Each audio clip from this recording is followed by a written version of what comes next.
So it is Tuesday again, and not much is going on. I really liked your video, Joe, about the cemetery.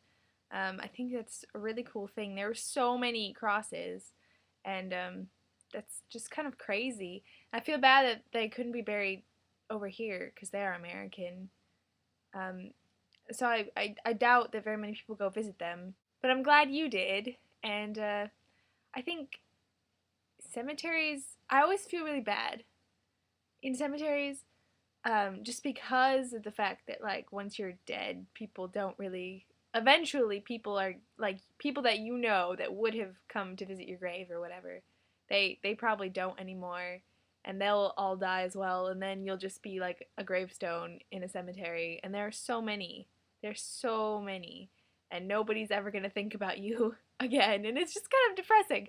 Whenever I like pass cemeteries or something, I try to think about the people and their lives and try to imagine what they might have done while they were alive. I guess it's kind of my way of making myself feel better, and saying, maybe if I do this for people, other people will also do this for me, and they will, if they're just randomly stumbling around a graveyard where I happen to be, they might think about the person that I could have possibly been.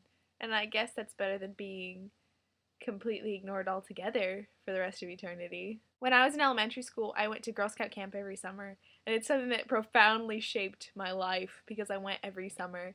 And one year, I had to have been about fourth or fifth grade that year, and the last day of camp, our counselors had definitely run out of things for us to do.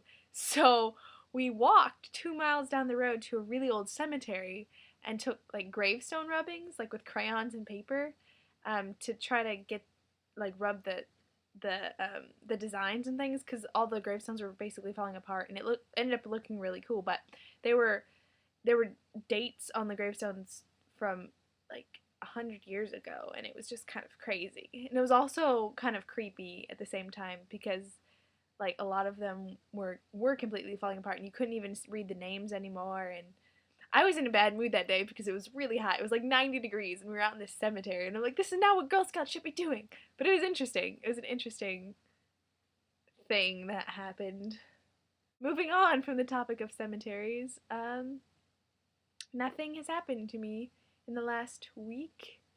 The sun came out, so I've been spending many hours a day outside reading. I'm reading a collection of short stories by Neil Gaiman at the moment. And also, I'm reading The Sun Also Rises by Ernest Hemingway. And also, I'm reading Tinker Tailor Soldier Spy because the movie is playing at my school next week, and I want to go see it because I haven't yet. I ordered a Good Omens poster off the internet. It's got Crowley and Aziraphale, and I'm quite excited for that to arrive. And otters that look like Benedict Cumberbatch happened yesterday. I don't know if anyone else has seen that. It was all over my Tumblr dashboard. That's all I really have to say, I guess. Have a good week, and I will see you all next Tuesday.